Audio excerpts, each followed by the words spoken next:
Good morning, everybody. She's such a blast to have out in the shop, huh, Teresa? Oh, yeah. She is. Well, hey, we're excited to be back. We got Miss Teresa on the camera, and we got little Annie hanging out. And you know, guys, we really love old school. We like, this is Mike.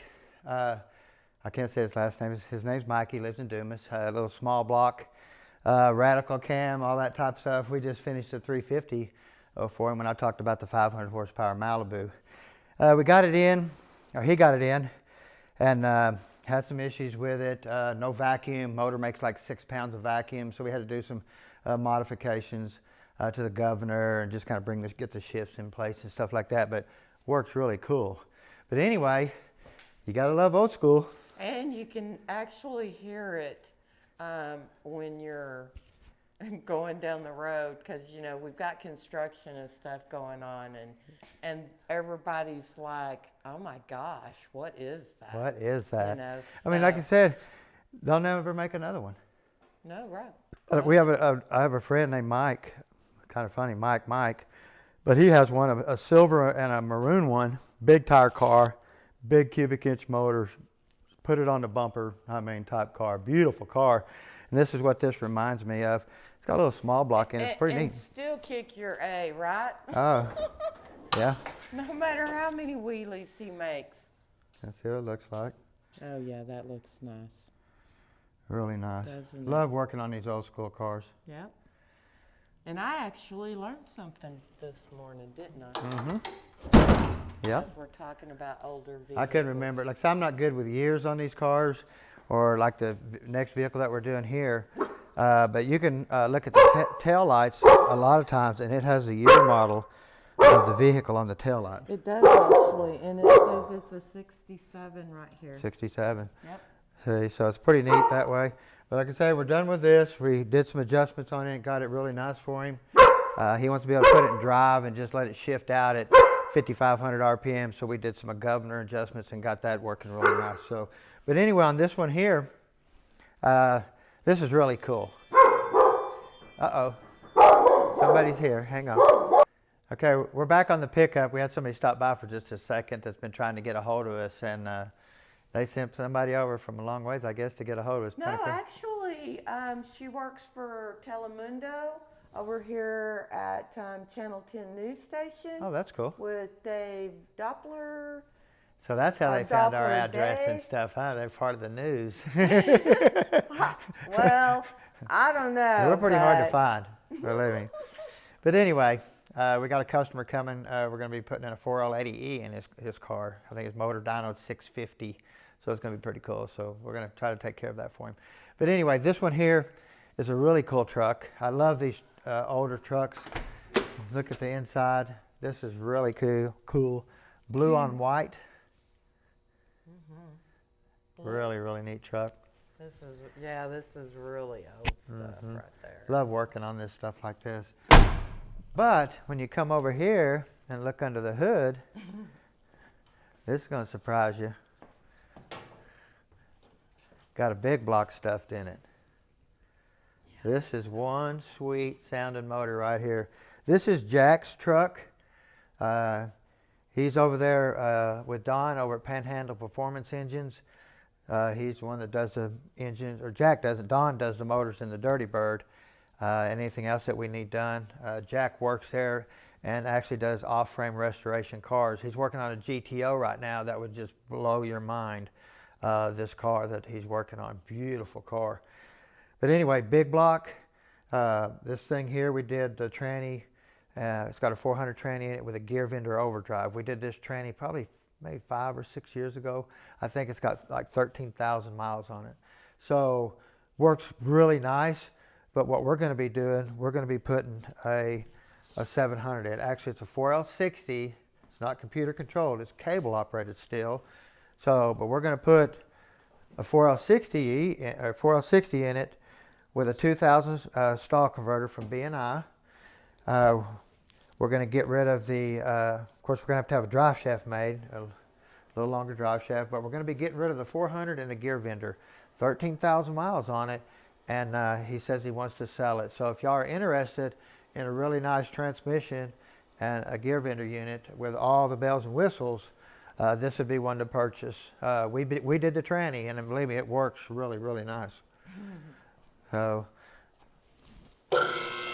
but what he wants to do, he wants to be able to pull a little bit of a trailer with it, and that's why we want the lockup torque converter with this. You know, it's got about a 2,000, 2,500 stall, and of course, when you hook a stall to a trailer, it don't like it. So that's why we're basically doing it. The 700, we do a lot of swaps on those. A lot of them. They'll take these older vehicles and kick them up to 70, 80 mile an hour on the highway, and they just lay back.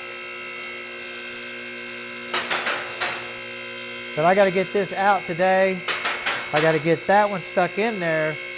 That way I can get a drive shaft measurement. That way I can get my drive shaft back tomorrow.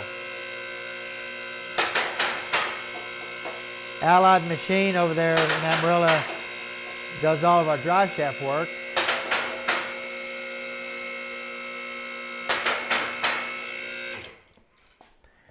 Billy over there at Allied Machine does all of our drive shaft work. So, but I just want to get it stuck up in there so I can get a measurement, because this thing's so much longer than the 4L60 that we're going to have a whole new drive shaft made, retubed and everything. So, Oh yeah, this is a long bed truck too. yeah. I think the drive shaft will be fine. I'm not sure how much longer they're going to have to make it. Maybe a foot. But I think that's still, they can get by with that size of tubing. Without putting a carrier on here? You think so? Yeah, they can actually go to a little bit bigger diameter, and it'll carry that. It'll make it stronger in the middle by the bigger diameter. I mean, because there's actually... They got to retube it all. They got to do it all. Yeah, no, I get it. The smaller the drive shaft, it's more capable of wobbling in the middle. Right. The bigger the drive shaft, the longer the drive shaft, it keeps it from doing this in the middle. So, you know, I'm not sure what size this is. This looks maybe a 4-inch or a 3.5 or something. I might have to go to a little bit bigger since it's going to be longer. But Billy will know over at Allied what he would recommend on being safe and getting the right size. But this is the gear vendor unit here. This is the 400 unit that we did for him. I think the paint, we don't use these blue gaskets. Every one of them leak. We never use them. Always use a cork gasket. Just when you put a cork gasket on, you have to snug it with a speed handle, come back a few hours later and snug it again, and maybe even the next day just to make sure they're all snug. But once you do it the right way, a cork gasket will not leak. Yeah. So, pretty cool, huh? Pretty neat. So we're going to get this out, get the other one stuck in it. We're not going to have a teardown video, of course. Will be the first, pretty much. But this, like I said, this tranny and gear vendor unit is for sale as a unit. I don't think he wants to separate it. He didn't say anything about that. Now I'm going to separate the unit to get it out. We'll have both pieces here, which will have all the wiring, everything to go with it. So, okay, we're back on our 67 Chevy pickup. We've got our gear vendor unit out and our 400 transmission here. We've got our 2000 stall converter. Now we're going to be selling this whole kit right here. Basically, you get the drive shaft, that way you get the yoke, converter, transmission. The shims are up inside the gear vendor, so it's already been shimmed. You just got to slide it back together. Here's all the components that you can that goes with it, so you can put it in your vehicle. Drive shaft, you can cut it, or you might have to make another one. We're not for sure, depending on what you're putting it in, basically. But this is going to be for sale. You can kind of put something in the comments, and maybe we can get a hold of you. We're not going to put a price on it till we end up talking to you. That way, there's no, yeah, nothing gets nothing happens anyway. But this is the pickup here. We've got the gear vendor and everything out. We've got the 4L60/700 in here. We had to make a whole new drive shaft. Allied Machine over there does all of our drive shaft work for us. New U-joints, new yoke, totally all balanced up. Yeah, a little bit thicker material because of the length. But we've got our transmission in here. We went with a 4-wheel drive case. That way we could use a aluminum 6-bolt cover. Turned out really, really nice. Yeah, it looks nice.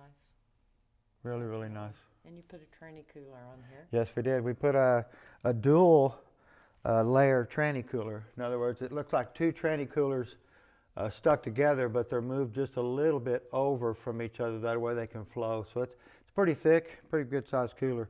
It knocked the temperature down a ton on this thing.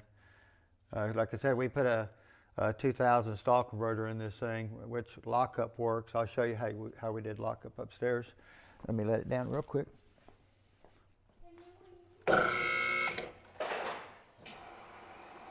Annie's enjoying herself.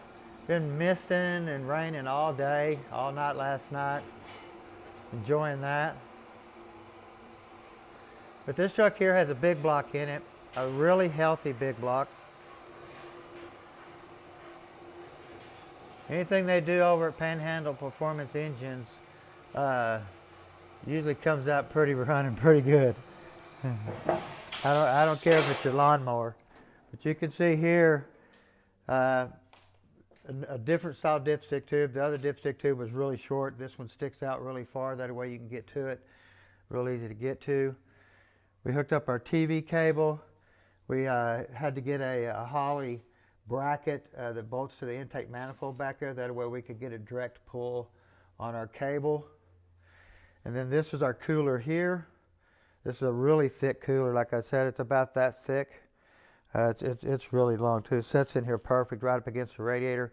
That way it don't have to have a fan. The fan will really suck air through it instead of it being in front of the air conditioner condenser. Anytime you get this big gap in here, there's not a lot of pull from the fan sucking air like that unless you're just going down the highway. So, and then we hooked lockup up, of course, to a key on power. But what we did is we added a secondary on the floor there. You can see there's a secondary headlight switch right there. The top one right there is what turns lockup on and off.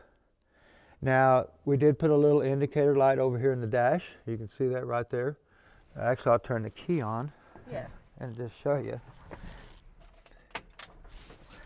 I'll flip it. That tells me the torque converter's on.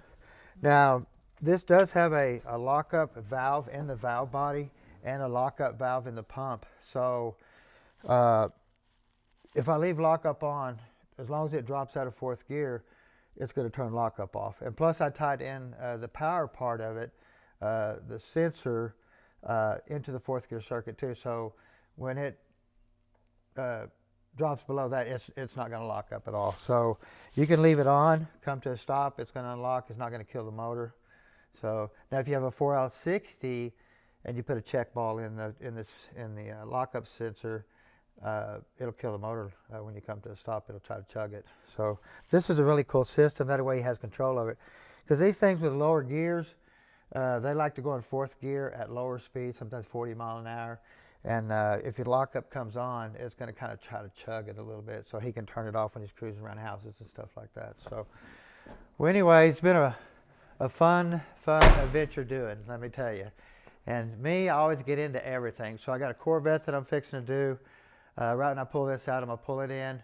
We'll do a video on it. We've already got a lot of nice parts that come in for it.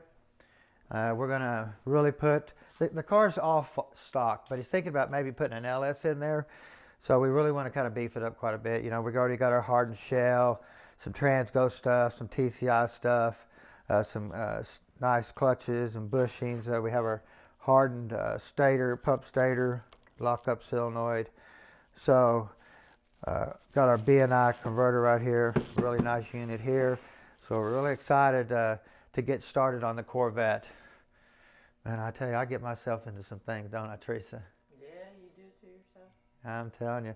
We just had our SS Trailblazer we did about a year ago come back for a service and did the pan drop on it. It looked really nice. He's really excited. So, well, anyway, guys, we want to thank you for watching. I know it's been a little while, but it's not because we ain't been busy. We have been busy. This place was a total train wreck before I got in here this morning. So anyway, we want to thank you for watching. Go check out our merch store.